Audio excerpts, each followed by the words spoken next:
All right, so welcome everyone to our very first edition of Collective Conversations Table Talk Edition presented by The Commons. My name is Daniela Saldana-Gergel and I'm the Assistant Director of The Commons. And for our very first conversation today, we have three wonderful guests here present. And I will go ahead and start with some introductions in alphabetical order. Our first guest we have is Kristen Lemaster. Kristen works as the Assistant Director of the Office of Fraternity and Sorority Life, where she serves as the co-advisor for the Fraternity and Sorority Multicultural Council and the Pan-Hellenic Council. She is originally from Snellville, Georgia, and lived in Nashville, Tennessee before relocating to San Diego to be at USD. And during her quarantine time, she's been reading a lot and playing Animal Crossing with friends. So thank you, Kristen, for being here today. Our next distinguished guest, her name is Rhonda Harley. She is the Assistant Director of the Career Development Center in the Shiley-Marcos School of Engineering.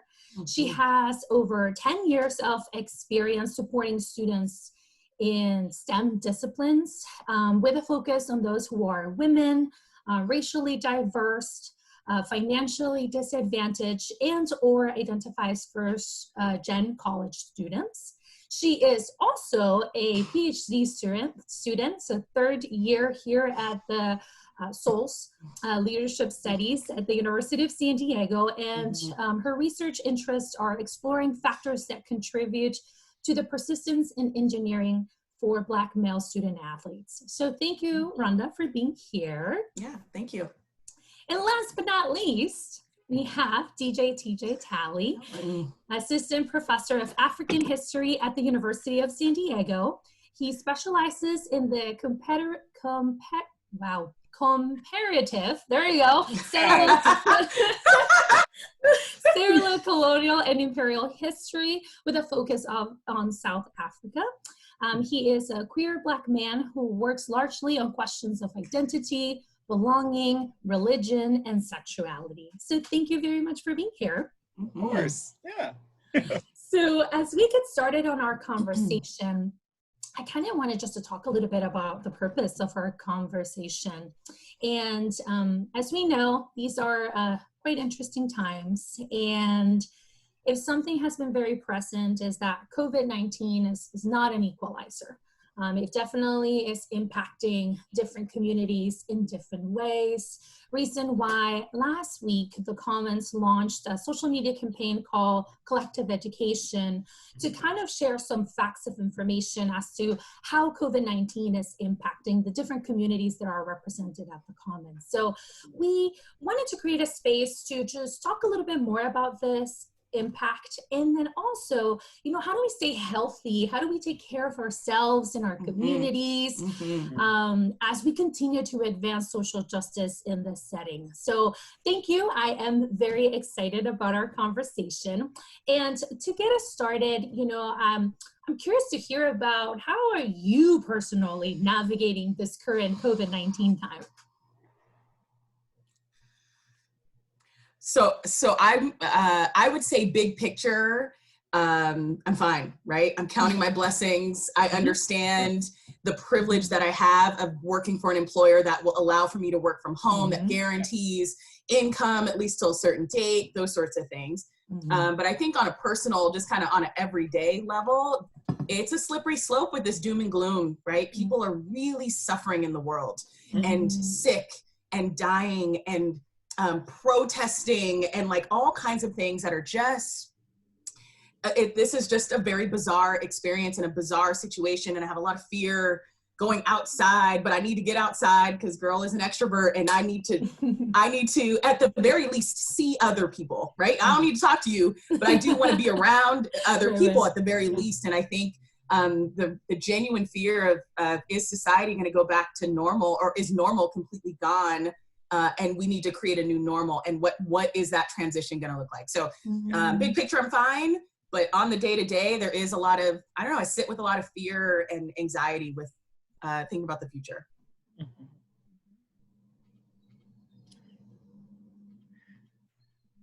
Well, I will go, and it's just like, yeah, it's a wild roller coaster of emotion, right? Like, and as you guys know already, I just bake all the damn time now. Like I was showing before we recorded the fact that I'm currently trying my level best not to completely devour this piece of chocolate chip bread that's in front of me. But yeah, I feel like there's a cliche of like, this is where all my feelings go into baking. But like, yeah, I would agree with Rhonda in that there's something very wild about being, for example, a professor and knowing that, unlike, you know, many people I know in the world, like I have the immediate luxury of, I have a job, I have a routine. It is stressful and it is frustrating and it is hard to teach and be on, you know, every day in the week, and also Zoom. Like Zoom is literally a vacuum cleaner attached to my soul, just taking me going out of it. But like, I get it, right? Like I don't, immediately my situation doesn't change that much, other than the fact that, like Rhonda, I am a painful extrovert with a ridiculous collection that needs to be around people, right? And so that's hard. And so that's been difficult. It's been emotionally difficult. It's been really hard for me too, in the fact that like a lot of the stuff that I study, and I'm glad we'll talk about this later, is about types of structural inequity, right? And so thinking about the structural inequity just ramping up and none of the things changing. Being in a country that is sort of like wildly unwilling to acknowledge reality. The sense of like, oh, well, no, this is, we want to really, I mean, just put it very bluntly, embrace a death cult, right? So like, and living in a place where we're like all on a cart that seems to be careening wildly into something terrible is hard, right? Make as many things as alike, but that's still, the dread is an ever-ending chasm. So on top of that, I'm trying to keep it together, runs, and also, at least the very nice thing is that I'd already started a garden back in January. So now, like being able to eat the things that I'm growing, like I just had some tomatoes and eggplant last night from That's awesome. And I was like, okay. That is awesome. So it's little things like that that keep me from setting everything on fire. So. Yes. Other day that said it's a wild time to be someone who uses planning as a coping mechanism, and I was like, that's me. Report this tweet in a minute. And having moved to San Diego just in November, I think the challenge for me has been, how do you learn about your new community, your new city, and ways to be involved and stay connected with other people when we're social distancing? And so I can definitely relate to that roller coaster of days where I feel guilty for the privileges that I have, and then trying to figure out how do I leverage that to action, because it doesn't help anyone for me to just sit here in my feelings and my white identity and the socioeconomic status that I have. And so I think that in particular with the stimulus checks, like thinking about how do I divert funding to sources where it can be put towards meeting more urgent needs. And then also thinking about the emotional and just social well-being of the people that I love and that I get to be in community with. Also having moved from Nashville, but my family is in Georgia, thinking about the very different realities that I feel we live in, like my day-to-day in California, and the conversations I have about the crisis look very different to how my friends and family in Georgia are processing because of their political dynamics. And not to say that those issues aren't present across the country, but I think the spectrum and the discrepancies in that are really, really interesting to navigate in terms of how I'm able to offer support and process with other people. And so I think what's been most helpful for me is trying to let go of those plans and use this philosophy of now, soon, or later. Like, what can I be doing now? What do I need to be just pushing off to be soon? And what really isn't essential or isn't important right now and can be done later? And that has been helpful both in my professional life, but then also in my personal life, reprioritizing and thinking about what I need and what others need to move forward together. Oof. What a time, y'all. Right? What a time. Yeah. What a time. And I think I personally see myself reflected in everything that has been shared. And in thinking about, I even, and I was sharing this with Rhonda, I now ask, how are you feeling right now? Because I feel like, how are you feeling is like, oh, it depends. Like, girl, I don't know what day it is, okay? I don't know who I am anymore. Whatever. Yes, what day are we? It's so real. It's so real. And so I think, thank you very much for sharing, you know, some of kind of your outlook and the things that you've been thinking. I think that definitely this time has given us the opportunity to think a lot about different things, and thank you for sharing that. And so as we could kind of, you've been thinking about all these things, and you named some of these things in your first question was, you know, to consider the impact of COVID-19, what populations and what issues come to mind?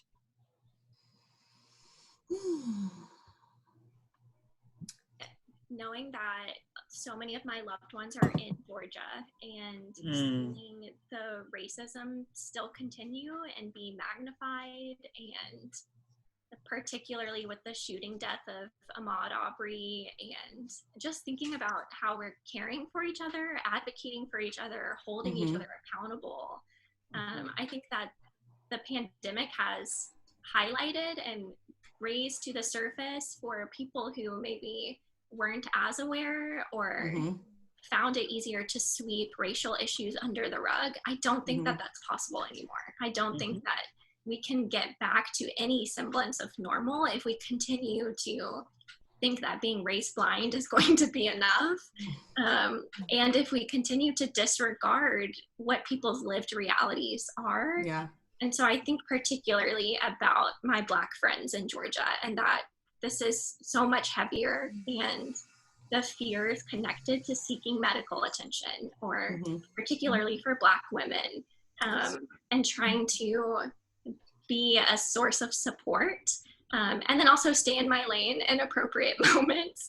I think that's something that we'll have to navigate. Like, white people will have to get more uncomfortable having conversations about race. And I think the work that the Commons is doing to provide that education at large, I hope that people across identities with multiply marginalized identities, I hope that people are listening, but then also taking care of themselves. Like, we can't be on all the time, and that's a sustainable social justice methodology. And so I think for me, it's particularly that issue of racism. And then I've also just been learning a lot now about what are the issues that feel more salient here in San Diego. So thinking about the Indigenous communities, the undocumented and immigrant communities that we have here, and trying to learn about what are they saying we should be paying attention to, and how do I listen more for that. So what came to mind when I read that question is I am consumed with spread and not spreading this to people. And I think about my parents, and I think about, like, dang, when's the next time I'm going to be able to see older people in my family? And then I think, then we kind of extract from that. And I think, I mean, there are multiple generations in homes all across the country, particularly for those who are low income and marginalized. And I just think about how all these stories in the media about families, like multiple people passing from spread because they cannot self-isolate. They can't isolate anywhere. That the thought of that weighs on me heavy. And again, it's not my personal reality. I would be able to isolate myself if I were to get sick, but like, I have goosebumps talking about it now. The thought of there are families all across, this is over the whole world, that are living with guilt because they spread it to somebody or really had multiple people pass. And I just think of the grief of all of this. And I don't know, that's what weighs on me and kind of sits on me, is that there are some people who don't, even if with the best advice ever, stay home, what have you, they just don't have the ability to do so. There are children who are learning from home whose parents can't do the online learning like their peers can do, or other school districts can do. And there are students who have not turned one assignment in because they don't have the resources to do so. And so again, back to this kind of doom and gloom, the long-term effect of this sits on me, because there's things that I don't even know about, that are happening that are really plaguing communities that I haven't even thought of yet because it's not my lived experience, or I haven't even been brave enough to watch the news story on it because I'm so overwhelmed with all of these stories about what's happening in the world. So what sits with me is spreading this to populations, particularly those who are really at risk. Yeah, and I think that both Kristen and Rhonda really hit it about specifically groups that are marginalized. I want to talk really briefly that, for example, for queer people, there's unique set of challenges too, right? Like, and it's explicitly for trans people, and I don't identify as trans, I identify as cis, but trans people already have a particularly vexed relationship with healthcare, right? And so being able to be treated and to feel comfortable and even safe to get medical attention is, on an ideal day, terrifying, right? And so this is something that needs to be understood, and first and foremost. Also, additionally, people in plenty of places right now who have disproportionate access, right? Like, I am fortunate enough to be an openly queer identified person who feels relatively safe talking to my doctor about healthcare concerns, but that is not most people's concerns, and being queer and Black and fat is like a lot of things at once, right? So like, there's like issues to think about how to navigate that and healthcare access. But I also think that some of these things have been really important to talk about, but I want to go a little bit more from a different angle and to talk about some of the structural issues that are wrong, right? Like, and so one of the things that the United States is uniquely positioned to handle this poorly. And by this, I mean explicitly, we have had a system that barely works, and it works barely in that it just enough allows people to have middling access to healthcare, enough to sort of be able to make it if they have jobs. Right. We had 30 million applications for unemployment in the last 6 to 7 weeks. That is, I mean, 1/10 of the country. And our jobs are tied to our healthcare, unlike absolutely. So there's that. But widely, the two things that provide increasing anxiety for me is that as a national culture, we as Americans do not value collective security or safety over individual freedom, right? And so there is this idea that we must have the absolute right to liberty in a way that almost no country truly believes in, right? And we fetishize this individual liberty as, right? And so that is part of what has been so disconcerting and predictable about these protests, right? And I think Kristen's done really well in also pointing out that there's already a racialized structure of this, right? People who have not had to be told no in their lives. They live in a country by which freedom means the ability to constantly live without thinking about the way in which there are no no. And I think queer people, disabled people, people of color, especially Black and Indigenous people, undocumented people, are well aware of the many no's that we navigate all the time.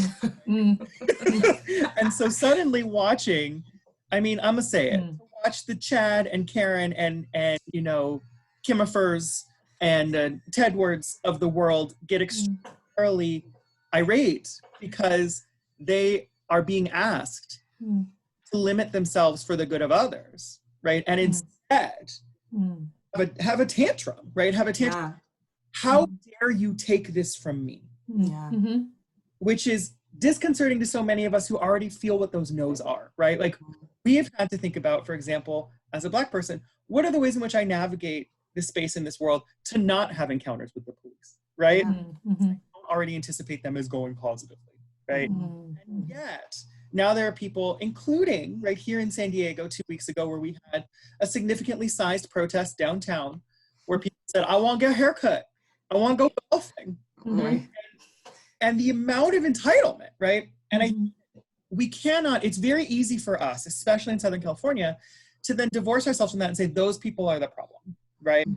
But we are, the flip side goes on to us too, right? As Americans, this also indicts us. We still see things in individual terms, right? As in, we are good and they are messing up. And that's not how this virus works, babies, right? It's a group project. And literally as a professor, They're terrible. And we are all doing well on the group project, and we're still all going to get a D. Right. Because they are, what has been really disconcerting to watch people that are self-isolating, right, has been, well, you know, they're going to get COVID. I hope they get it. And I'm like, yeah, that's not how this works, right? Because then Tedward and Chaffer are going to go to the grocery store and they still have to eat. That's right. And they're going to bring this COVID-landia to us, right? And so that's how this works, right? And so I think that there is, I mean, I have to say it best, is there's toxic individualism in this country. And it manifests obviously in people feeling entitled to protest. And entitled in a very particular way, right? People are not saying, I demand the right to be a hairdresser right now. They are saying, I demand the right to get a haircut because I think those people are expendable. But then similarly, we then think, well, F those people, I hope they get the disease. Girl, disease don't stay with people. Like, and so the toxic individualism also is something that we have to root in ourselves, right? And as a culture, it permeates every aspect of us, right? So we're like, well, those people are messing up. I hope they get Fs. I'm like, it's a group project, baby. Damn. And so that has to also be something that we critically examine within ourselves and then think about, well, how do we fix this? Like, there has to be ready self-examination and also determination and commitment. We're not gonna be able to change all these people's minds. No. People are gonna mess this up. But we can mitigate harm for others. One of the things that we do really practically right now is that I live alone, but I have a group of 2 other friends who are also queer men of color. And we decide that to minimize our exposure, we have a wheel chart of which one of us goes out for groceries every 10 days. And so it means that once a month, one of us goes to the grocery store, as opposed to multiple times. And that's a sense of, how do we collectively recognize our investment in this other, right? And I think that's a real strategy. Like, it's not world ending, but it's one way we can take this sort of practicality and think about how this community. Yeah, and I think all 3 of you bring up really good, points and very good issues and things that, yes, indeed, they're systematic. They've been present, and in case anybody had not seen them, I think, COVID-19 is putting it up there. And with that, as you were mentioning, these are real complex issues, and with the need to have real good, deep conversations. And so, and I believe one of you mentioned, I'm so sorry, my mind is betraying me, but what you mentioned, having that resistance and also understanding we're already kind of tired. So we know that the burden exists without COVID-19. So now we add COVID-19. Ooh, we've been tired, okay?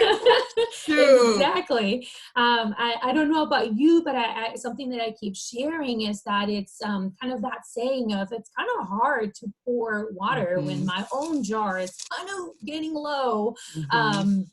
And so as we think about this resiliency and we think about hope, and TJ, you kind of already got us started on this strategy. What are some of the strategies that we can use to take care of ourselves, to take care of the community as well, to kind of have that community mindset?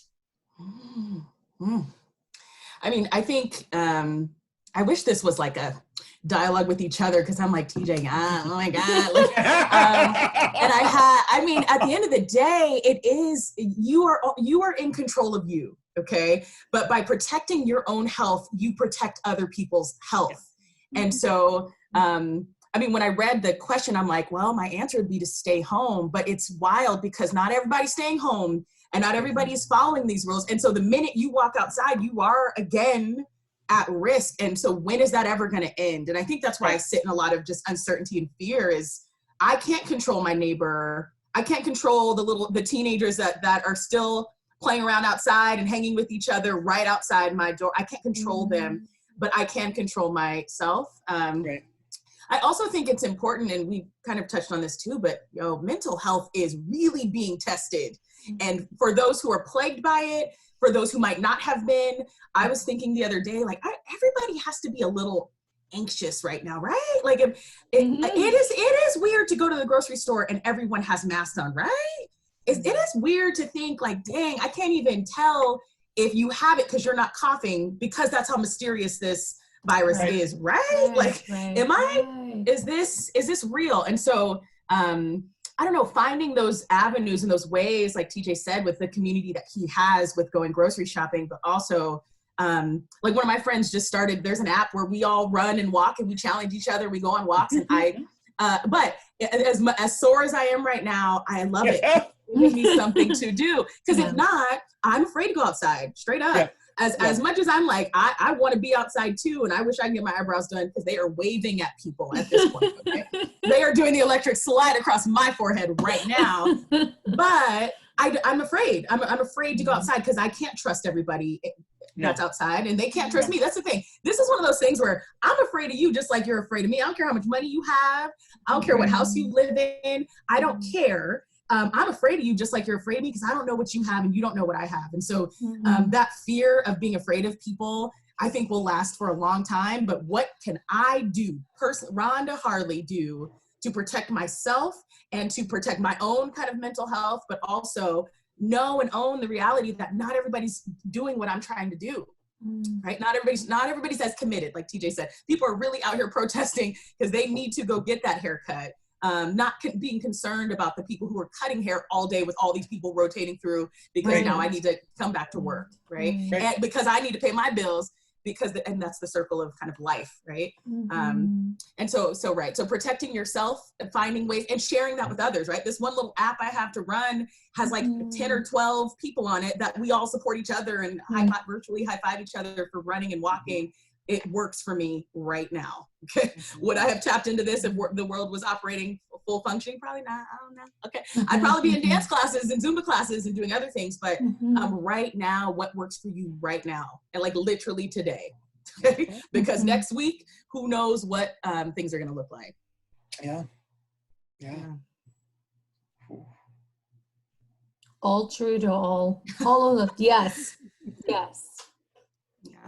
Yeah, I think that point about sharing it with others, that's really what I've been reflecting on when I think about hope and resiliency, that it's not enough sometimes that I prioritize the self-care, but how do I invite others into that? How do I move towards community care?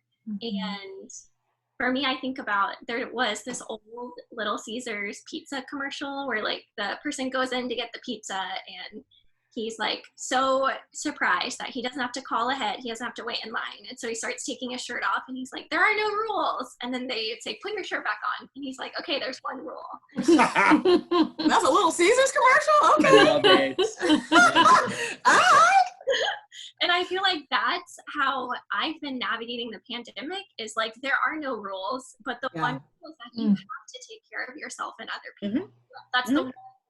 And so where I'm finding hope is with all of the other rules now gone, what you get to reimagine. So what does a 4-day work week look like? What would it look like to provide Wi-Fi and internet access to the whole country? How reimagine politics and all of those pieces. TJ, I love the idea of like rotating grocery shopping. Like I've not heard that before. That's so powerful. That we all have spheres of influence, and we all have people that we can lean on and pull into these conversations and come up with action plans moving forward. So that's where I'm finding hope. And I think my sorority symbol is the anchor. It's a symbol of hope. And so I always go back to that idea of like, what would it really mean to be in sisterhood? What would it really mean to be across difference, not ignoring differences, but leaning in and sharing resources and being able to think about how we do better. No, that's so true. Oh, I love that. so one of the fun things you guys sort of mentioned too is that like one of my fun issues is that I have a distinct amount of bodily anxiety. One of the ways that I deal with sort of stress, and I recognized this years ago, is that I obsess and worry about my bodily health and if I'm going to be okay. And so I've been in therapy about this for years. So it's been very fun to watch overnight 320 million Americans join. Welcome. Right. Hi. Right. Weird because it hasn't made it better for me. It's just suddenly like, oh, everyone has sunk to this level. Welcome. I'm so glad. Right. Surreal. That's real talk though. It's just like, I'm like, my own mother called me, who used to, she's like, well, I always knew you were a hypochondriac and I'm glad you're in therapy about it. And then she was like, wait, how do I deal with this now? And I was like, well, lady. Let me tell you. And part of that, I mean, one of the things we have to do is that we do have to check in. I think as Kristen said, and we have to be able to anti-gaslight each other, right? To make sure that we're feeling okay. And some strategies, like right now, recognizing that things change, things wildly change, right? At first, like as someone who has asthma, I was like, so cool, I'm gonna die, right? And we're like, well, it's not likely, right? Like, and this thing.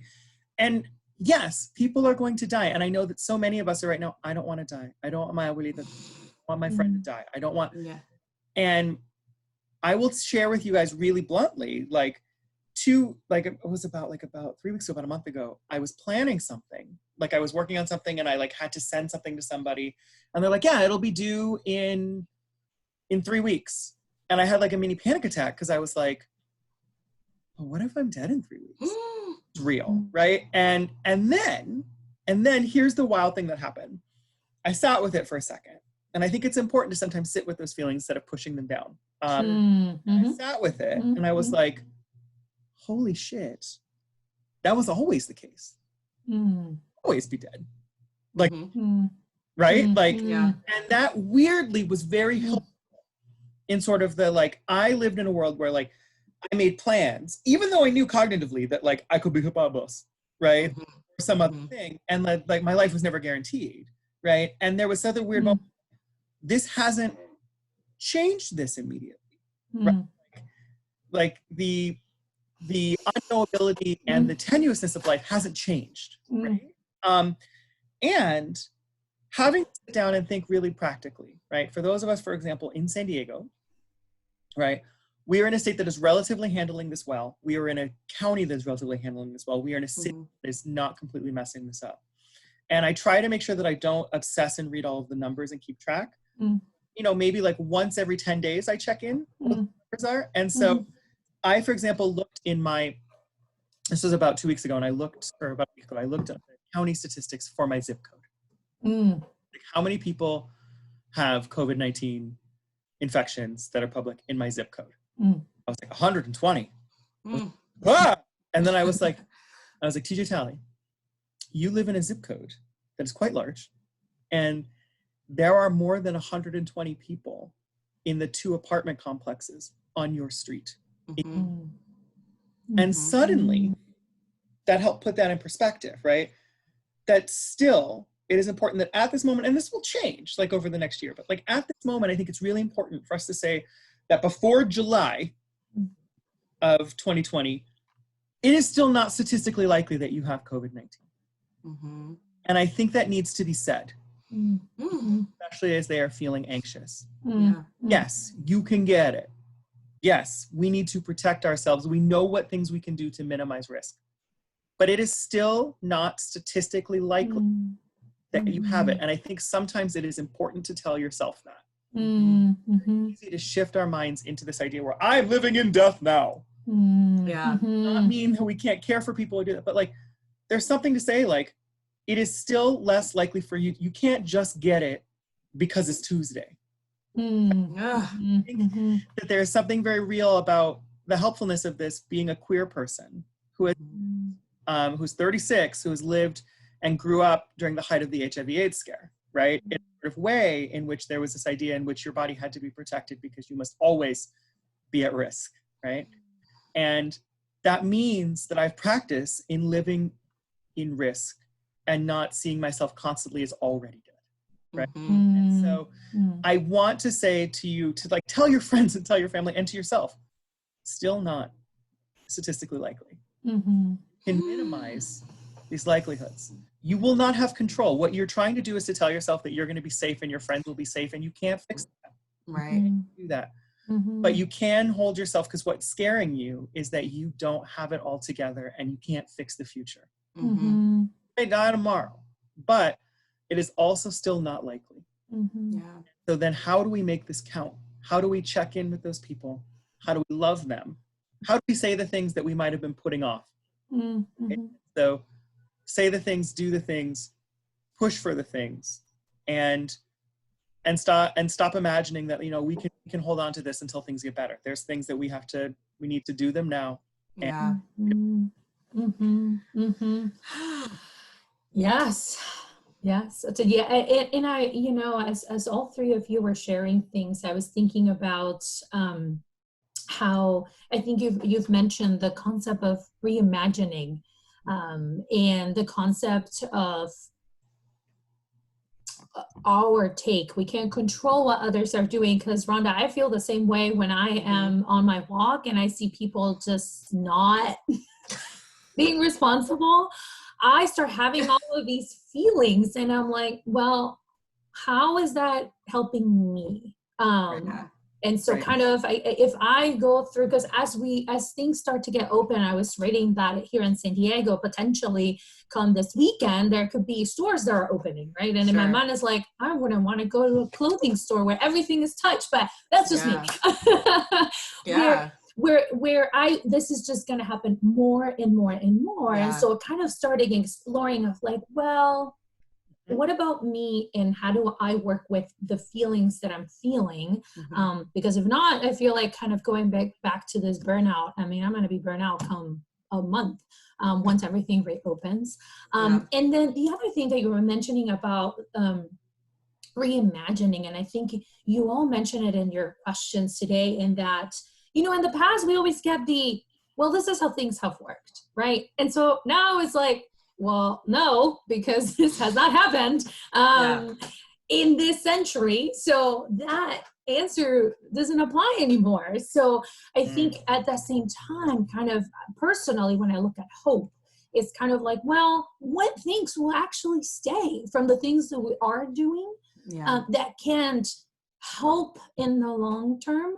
Will it be exhausting? Absolutely, because we already know that changing things takes all of the energy.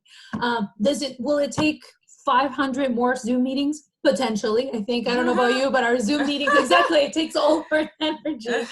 However, I think like that's that future, but that's the balance. I also want to be kind of very realistic in that this will not be easy. And the importance of why kind of I appreciate all three of you to kind of share about how are you doing during this time, what strategies are you using, what things are going through your mind, and even like I'm thinking about our question about the issues, we could have a whole course of this if we wanted to.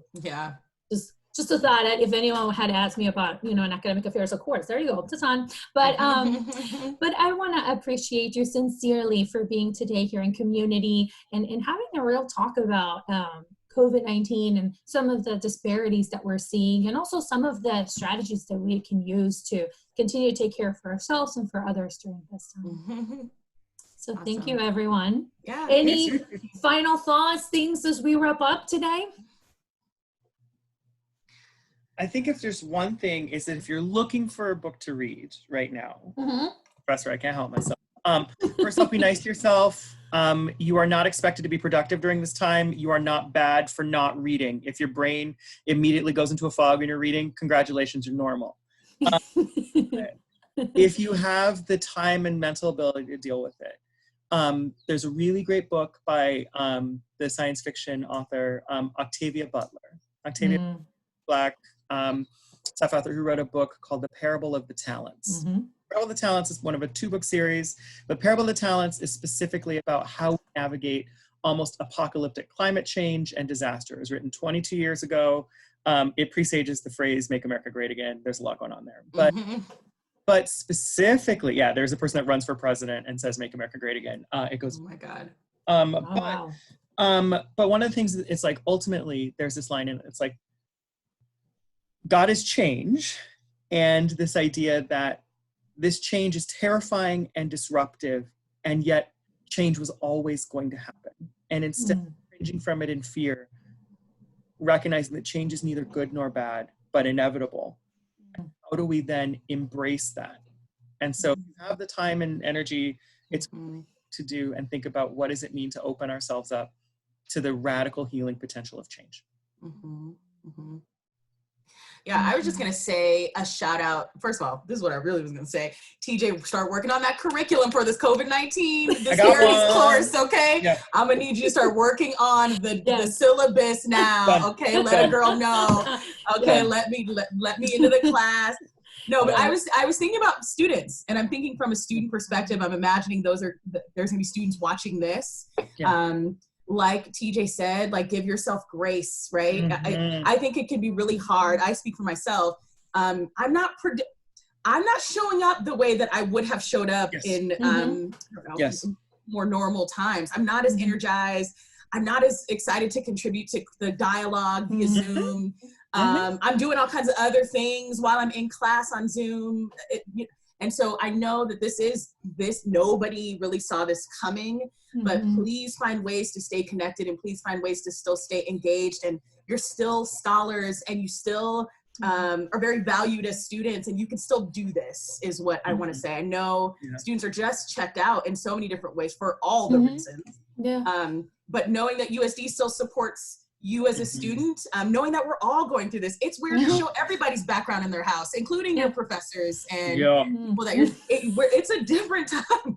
That's why I got a little virtual situation in the back, okay? But it's a different time and nobody saw this coming, but do know that if you need that sort of support to overcome even being in class at home with all kinds of people in the background, share that, speak that out. Don't be embarrassed by that. Don't be ashamed of that. Know that we're all kind of battling this sort of stuff and we can do it together. I don't want anybody to feel alone because the reality is we all have similar truths at this moment right now.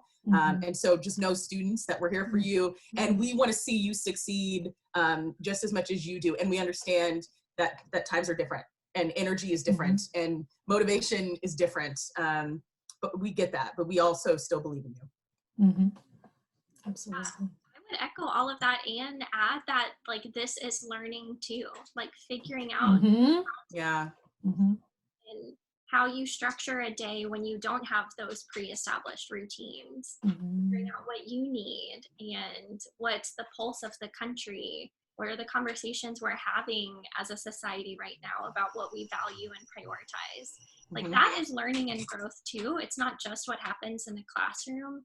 And so I hope that students can lean into that too and recognize that this is a part of their becoming and a part of them figuring out what really matters and being able to let go of the pieces that don't or that are actually that important. We're just to think that this mattered to XYZ or that this would guarantee their success in these ways. And that isn't the case anymore. So I think that grace is really important that both of you mentioned and opening up to that radical healing of change. I love that phrase. I'm taking that one with me. Yes. Absolutely. I feel like someone recently asked me something like, oh, what hobby have you obtained? And I'm like, none. I'm just happy being and for the first time shutting down everything and just learning how to be, not do, not accomplish. And I always tell folks how kind of my drive is my blessing and my curse. And so I feel that now it's giving me the time to really pause and just be. And I think that that's okay. I feel like I always share with students that if you end up this quarantine and you're not a brilliant, musician, you haven't started a company, whatever it is, like that's okay. And if you are, that's okay too. I think we're just handling it in very different ways. It's true. So thank you again. And thank you everyone for our wonderful conversation. We, again, on behalf of the Commons, sincerely appreciate it. And I hope you have a wonderful rest of your day. Awesome. Thank you. Thank you. Bye. Bye.